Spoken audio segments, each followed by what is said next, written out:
बहुत समय पहले की बात है। हिमालय की तराई में बसा एक सुंदर और समृद्ध राज्य था, सत्यपुर। जहां हरे भरे जंगल थे, साफ नदियां थीं और खेत सोने की तरह चमकते थे। यह राज्य जितना सुंदर था, उतना ही न्यायप्रिय भी। सत्यपुर के राजा थे महाराज धर्मवीर सिंह। दयालु, न्यायप्रिय और सत्य के पुजारी। प्रजा उन्हें राजा नहीं, पिता मानती थी। एक दिन राजा बोले, राज्य तो समृद्ध है, लेकिन मेरे बाद इसकी जिम्मेदारी कौन संभालेगा? राजा के 3 पुत्र थे। वीरेंद्र सबसे बड़ा, बलवान और आत्मविश्वासी। चंद्रकांत बुद्धिमान और वाणी में निपुण। अरुण सबसे छोटा, शांत और करुणामय।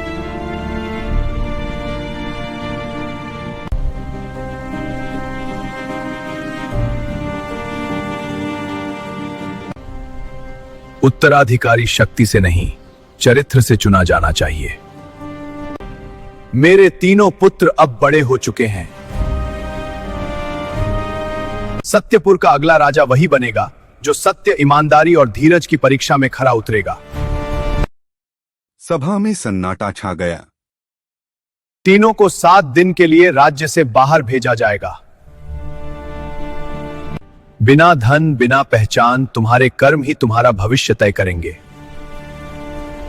तीनों राजकुमार अलग अलग दिशाओं में निकल पड़े।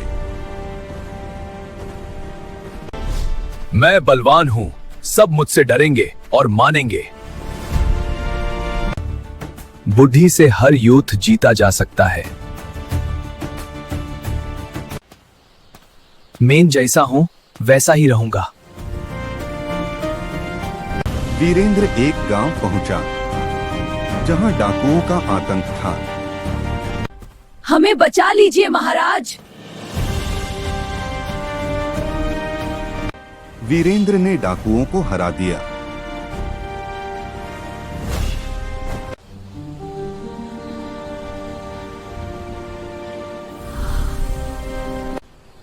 ये लीजिए इनाम।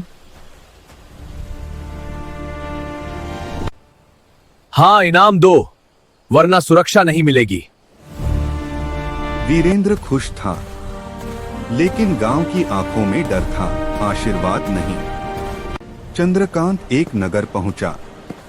व्यापारी घाटे में थे। हम बर्बाद हो गए। अब हमारा क्या होगा?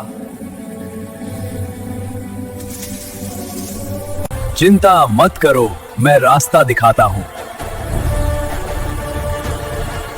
उसकी बुद्धि से व्यापार चल पड़ा। लेकिन रात के अंधेरे में चंद्रकांत खुद से कहता है, अक्ल का इस्तेमाल अपने फायदे के लिए ही तो होता है। अरुण एक गरीब बस्ती पहुंचा। उसके पास खाने को कुछ नहीं था।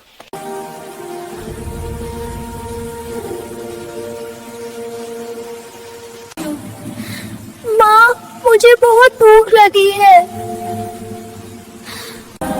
अरुण ने अपनी आखिरी रोटी बच्चे को दे दी।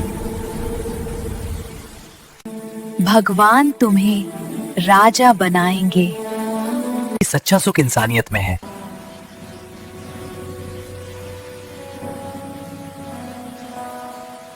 तभी एक भयानक जंगल की आग फैलने लगी। वीरेंद्र अपनी जान बचाकर भाग गया। चंद्रकांत सोच में पड़ गया। चंद्रकांत मन में सोचता है, अगर बचा तभी तो राजा बनूंगा।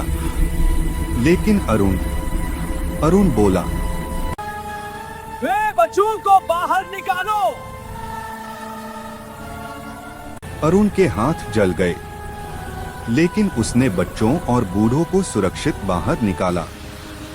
ग्रामीण बोल रहे थे, यह खुद जल रहा है, फिर भी हमें बचा रहा है। अरुण बेहोश हो गया।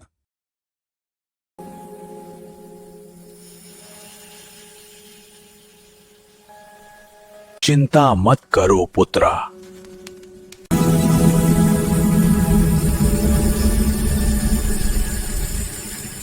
राजा वह नहीं जो सिंहासन पर बैठे।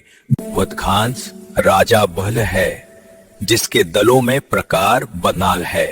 राजा वह है जिसके मन में प्रजा बसती हो। 7 दिन बाद तीनों राजकुमार लौटे।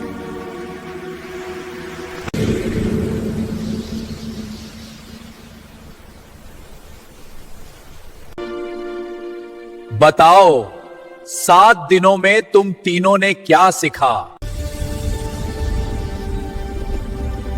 वीरेंद्र चुप रहा। चंद्रकांत ने आधा सच बताया।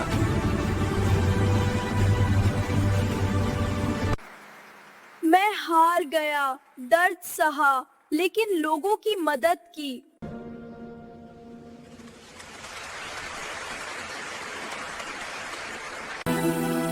अरुण सत्यपुर का अगला राजा है। सभा तालियों से गूंज उठी। वीरेंद्र और चंद्रकांत की आंखें झुक गईं। शक्ति से डर पैदा होता है, बुद्धि से लाभ मिलता है, लेकिन ईमानदारी से विश्वास जन्म लेता है। और वही सच्चे राजा की पहचान है।